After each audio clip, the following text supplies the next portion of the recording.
阿妈，你讲你伫遮偌久啊70几单？70几单？将有大狗就有我。哎，迄是伫咧菜市仔惯势啊，就较幼小，讲安尼哪食哪会歹看。啊，咱是讲菜市仔细汉伫菜市仔习惯啊。啊，食惯势啊，炒炒鱼你笑，我嘛甲你笑。哦，对。在这个菜市仔啦。我算是从外地来高雄，然后到高雄来，第一个接触的当然就是盐城。那我第一个来到高雄，那时候是因为念大学的关系，就是念中山大学。然后来了之后，在学校住了1-2年之后，我就搬出来盐城这边找房子住。我记得我第一个租屋的地方是在鼓山路这样子，就是在盐城区。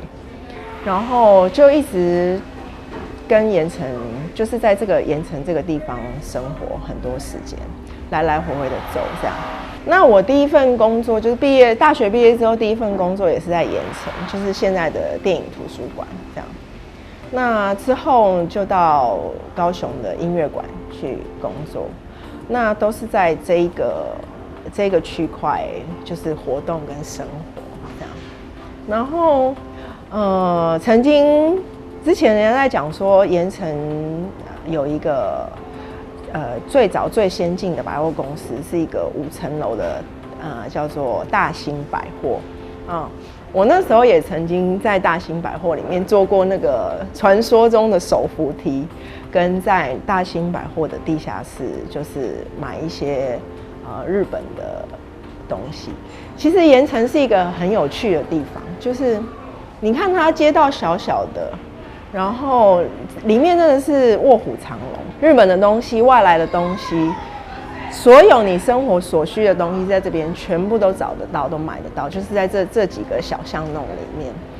你如果仔细的去走，你会发现说里面真的是很多故事可以听，可以看。扎旗的呀，扎旗。我们家那里楼下，就在我家楼下，我到门口。我们之前，就是排一条这样子。所以我有啥物拢一定要10点来才出门。我10点之前拢菜单给我到门口。真的上次去的时候是下午，所以没有。我一定要10点以后。扎旗啊，拢逛点逛。伊伫天灯顶遐。都大个，迄是讲惯势啦。我觉得历史跟文化的这个关联是在于，它是需要时间的养成。那像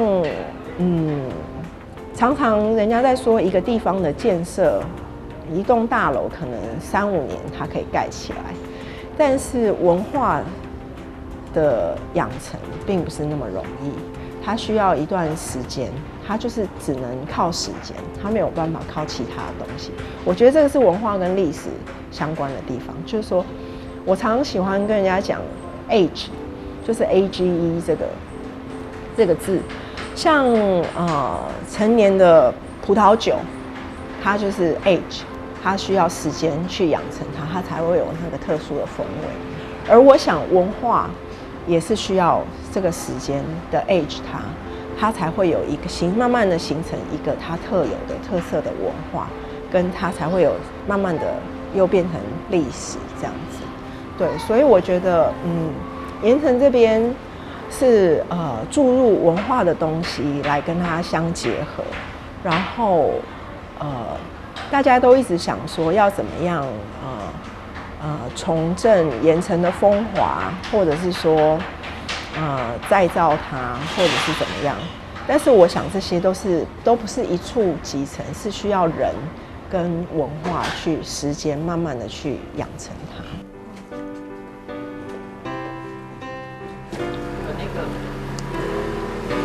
光洒下来的感觉，就是有那个，不是像它这整个都是白的，是不光过度的。有点骨头这样吧。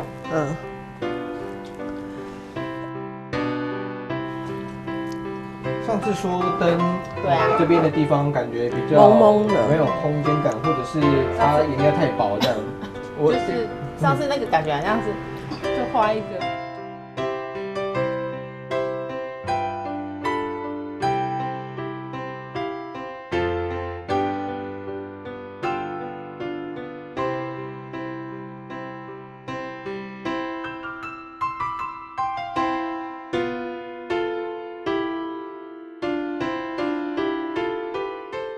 我目前主要绘画的风格是黑暗童话。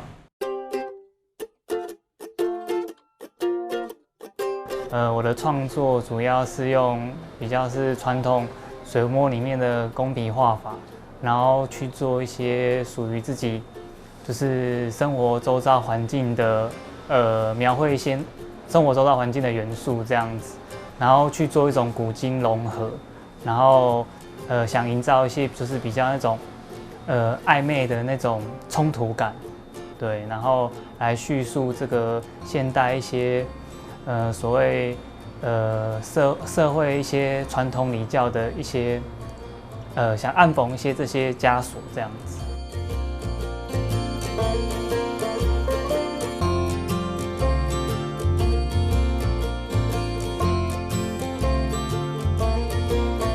我利用大量的洋葱剖面，然后去构成一个符号。那其实绘画过程对我来讲，就是像艺术治疗一样，不管是绘画、点、重复层叠，还有贴纸胶带、撕纸胶带，这个在我的绘画里面算是一个蛮重要的过程，而且是它不可被取代，因为所有的过程都跟艺术治疗有关。就是剥洋葱，你每剥一层都会吐露出一点事情，然后不知不觉你就会流泪。那我会画洋葱，是因为我为了要克服某一些从小到大一个创伤后的一个症候群，然后我在寻找那个源头，然后我才会画洋葱。那画洋葱画到一部分以后，才追到艺术治疗里面去做研究。那可是这部分只仅止于艺术治疗自己，我没办法去疗愈任何人。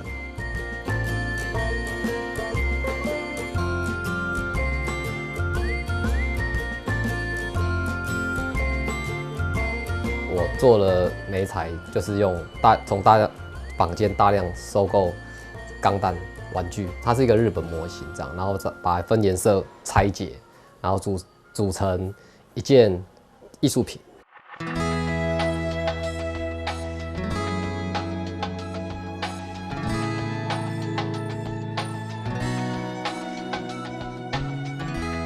我是来自新北市土城，那我的绘画风格是属于一种细腻写实，然后具有影像感的超现实绘画，但它并非也是完全那么的奇幻，它也有一种真实性，然后连接跟我们生活有关系。盐埕区哈，我们知道它是高雄最老的一区嘛哈。那当然，我们也是因为在地企业的关系，我们想说要活化这个在地的这个部落。我们现在台艺的驻村艺术家在这边总共有9位艺术家，都是年轻的艺术家。那是想要扶植，就是科班出身，然后是年轻的艺术家这样子。现在高雄最夯的就是那个駁二的艺术特区，它其实很临近。那这边因为是以前早期最热闹的地方是在这边，那我们想要借由艺术家的驻村的进驻呢，跟在地呢有一些连接跟活化这个地方。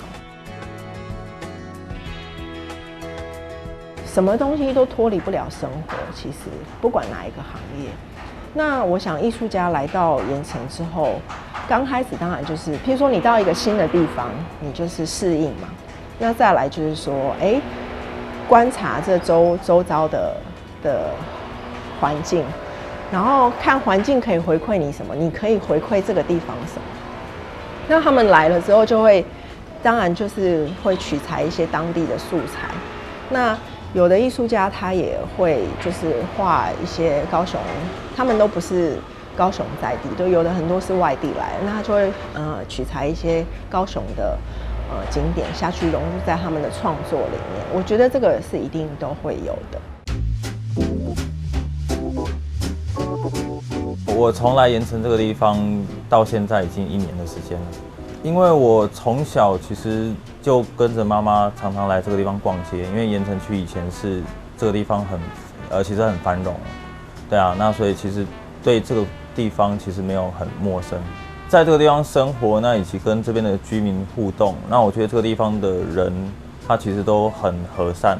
对啊，那其实大家左邻右舍也常常会互相打招呼，那或者是可能送一些吃的，对啊，那其实跟邻居的相处还蛮融洽。大家常常会走来走去，然后经过看到，然后有些可能会在这边停住一下，然后我就会开门，然后就可能大概跟他解释我们现在在这个地方在做些什么样的事情。像卖馒头的阿伯，他也有在做，就是可能平常没什么生意，他休息的时候，然后他会做一些纸雕，对啊，然后我看到，然后我就会去跟他交流，然后比如说他也会询问我绘画的状况。那我也会就是阿北，你的这个纸雕是兴趣吗？他就其实当做他的一个休闲。现在吃不要钱，真的啊？现在吃不要钱，等一下吃1口10块。什么馒头？香。我认识啊，我晓得啊。小馒头。鱼美女，鱼这个乱画。偶像。啊，这个没看过我的。这新来的。这个是在绝江那边的啦。对。但是他在哪边画什么，我就搞不清楚了。我第一次来高雄那么久嘛，然后我之前真的是没有听过盐埕，然后我只听过高雄这样子，然后来到这边发现就是，其实这里跟台北那种都市生活有很大的落差。那其实刚来的时候是比较不适应，但是后来发现说，其实这里步调很慢，那它有它的特别的地方，迷人之处就是它不用像台北一样。你好像每天都急着要做什么，或者急着要去哪里，那在这里反而可以慢慢的去思考，对。然后像这里的我也去过，我那时候来去过，像这附近有爱河，对。然后我就有查了一些关于爱河的故事，对。那爱河它有它的传说这样，然后我也把这些东西融入在自己的画作上。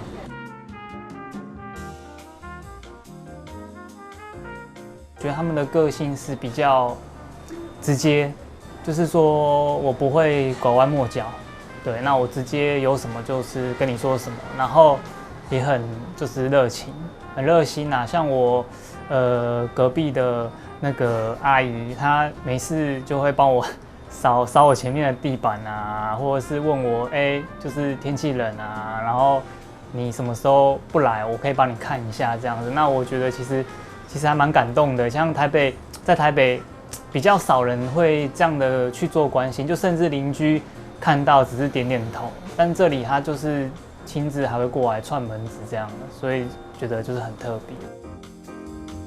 比较大的影响是我可能会跟之前可能住的台北做比较，像这里的一些那个景物地点。那除了爱河，像寿山我也去过，那在附近嘛。那寿山就是它里面的猴子很多嘛。那时候我去我也吓到，因为我在台北根本没有看过，只有动物园才看得到猴子。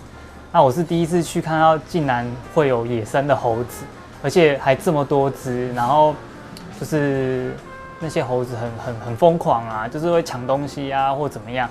那对。这个现象对我来说也是让我感觉到这里很不一样的地方。那我也是把它拿来当做题材，再加上就是说，旁边有动物园，那寿山动物园嘛，那动物园里面的猴子又跟外面自然的猴子又是一个天差，就是差别很大，对，天差地远这样。然后让我觉得说，其实都市人是不是就像是关在动物园里的猴子一样那样的，其实有点忧郁啊，有点忧伤、忧郁这样。那相反的，可能在这里生活的人们，可能就像自由自在那些寿山的猴子一样，其实是让我有很多的感触这样子。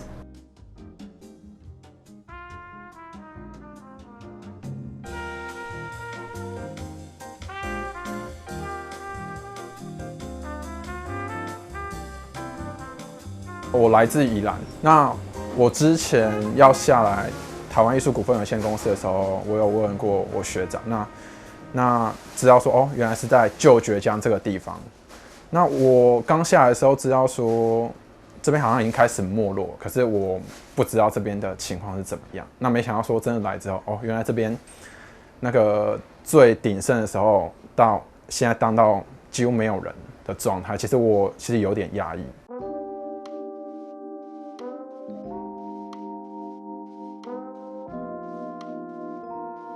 来这边主要是跟附近的邻居相处，其实还蛮有趣的。因为以往关在自己家里，其实你再怎么互动都会自己的家人。对，那之前我的工作室是在那个卖那个炸牛蒡的阿嬷的旁边。对，那其实时不时阿嬷就会拿牛蒡来给我吃。对，其实人真蛮亲切的。那也有跟像中卫对面的阿伯。刚来的时候也有就是聊了好一阵子，也有在其他地方又遇到他。那最近才刚搬来这边而已，所以最近是跟对面的阿姨跟我隔壁的北北互动比较多啊。刚好我隔壁的北北他的太太很常去宜兰的礁溪泡温泉，所以时不时我们就会聊那个礁溪的地方这样子。对，其实这边的人虽然说这边已经没落啊，可是人很亲切。对，其实互动也还蛮多的。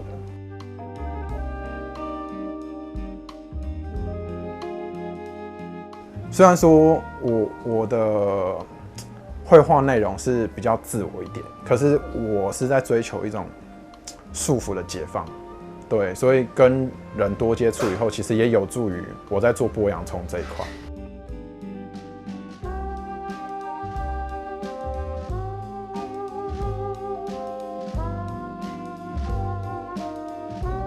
我工作室在板桥，然后后来来那个盐埕驻村这样，然后我在来之前完全不知道有这个地方，对啊，然后那个是下来之后才开始认识这个环境。它给我是一个很老的城市，但是是一个蛮有味道，然后大家的步调的生活的步调跟艺术家差不多，对吧？是高雄，我跑来跑去，觉得最适合艺术家生活的环境，这样，对啊，因为路上的人跟艺术家一样，走路都慢慢的。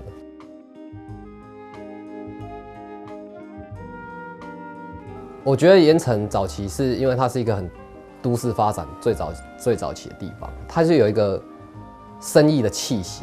可是生意气息不像就是现在的都市，它有点很老的生意人那种感觉，这样啊，就是他们会怀念过往的历史，曾经辉煌过这样。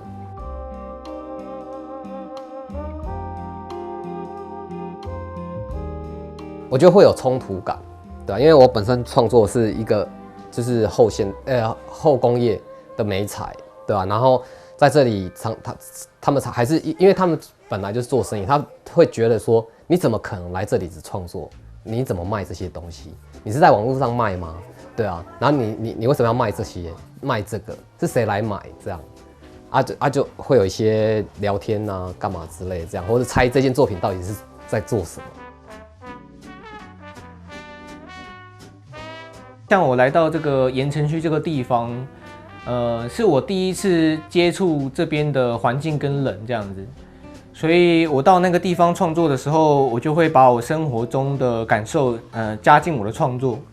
像我的这系列的创作作品，就会带入这个盐埕区这附近的景色，比如说我在这边画了一张玫瑰堂，哦，这边是盐埕区好像有多年历史的老教堂。然后比如说我还有一张画叫做《汉王约会》，是从我们那个汉王饭店的楼上来俯瞰盐埕区的景色的画面这样子。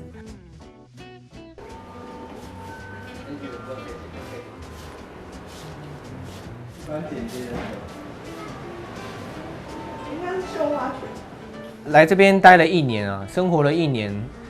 那虽然我租的房子是在美术馆那边，但是我大部分的时间都在这个工作室里面生活。然后我跟周遭的邻居、朋友，就是也是有蛮多互动的。比如说像我们隔壁的赵北北，他就是一个大学教授，财经系教授。那他快要退休了，然后常常会来看我画画。他看着看着就越来越有兴趣，然后甚至也开始跟我学画画这样子。那他们很热情，常常会请我吃一些东西，然后我们也是常常会礼尚往来，送礼交换东西这样子。我觉得这个就是一个驻村对于社区的影响的意义在这样子，就是它改变了这边的人的生活形态，或者是给一些小小的变化这样子。红色是这个。对，这是咖啡色加上那个黄绿色，或者是拿坡里斯黄也可以。对，还要加一点绿色吧。对，那绿色也可以。好，对啊，上次我们去吃热炒，他还分享很多盐城区的事情呢。不好意思讲话啊。对啊，我们害羞啊。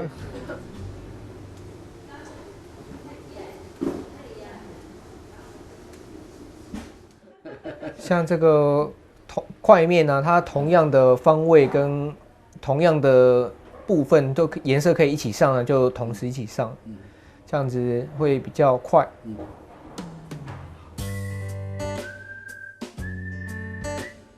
其实我很喜欢观察人，尤其是观察盐城的老阿公跟老阿嬷。你会发现这里的老阿嬷很有气质，就是那个人家说身上有那种日本博啊的那种感觉，有没有？因为他们就是这个地方曾经很繁荣过。那当然是因为某些社会的形态的转变啊，哈，业态的一些业别的转变，那这边比较没落了。但是他这里曾经繁荣过，这样。那我有曾经听过，我的老板就是汉王的老板，他有讲过说，以前老董就是他的爸爸，就是他的父亲辈的，就说，盐城这边旧爵江商圈，像这种我们现在工作室的这个小的店面，这种小小的店面，以前这边的路啊是人潮啊，是人挤人，就可能像逢甲夜市或者是西门町那种人挤人的感觉是一样的。以前这边的这个小的这个店面是可以在现在的美术馆那边是买一大片土地的，这样有曾经听过这个说法，就是说，因为以前美术馆那边是菱角田嘛，哈，它毕竟是稻田，等于它是比较边，就是有点乡下的地方，这边是精华的地段，所以这边精华地段的一个这个小的这种像旧爵江商城里面这个小的店面是可以在那边买一大片土地的这样子，所以可以想见说，哇，那时候的生活，好。跟那时候的历史啊背景是这样，那当然就会在人是在那个地区生活的时候，他势必他那时候因为他是有钱人，他才会住在这个盐城这个地方的，所以那时候现在你看到那个路上那老阿公老阿嬷，就是说他们的气质跟那些是为什么而来，是这样子。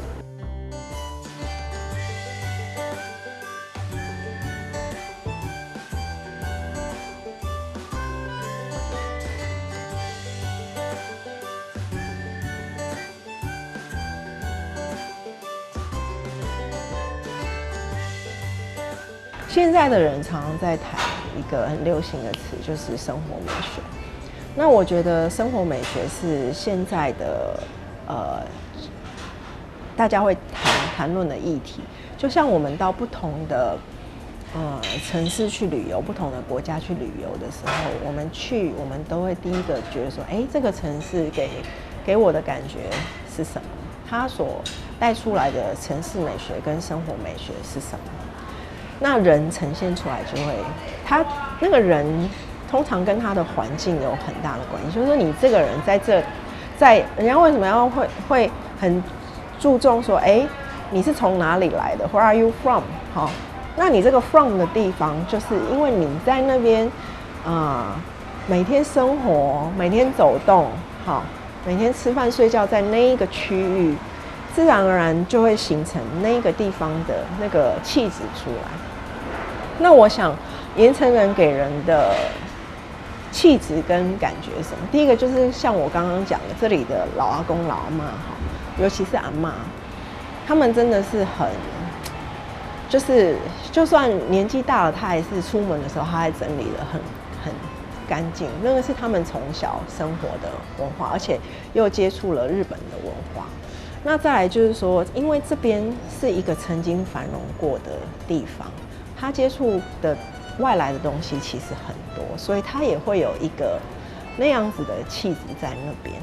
那我觉得盐城人不是很花枝招展，不是很觉得说啊，就是像那种大城市的那种感觉。但是盐城人是很朴实，然后就是很实在的吃着小吃，然后过着每天好像一样的生活，然后跟着这个周遭的环境一起，就是这样子 age 出来的。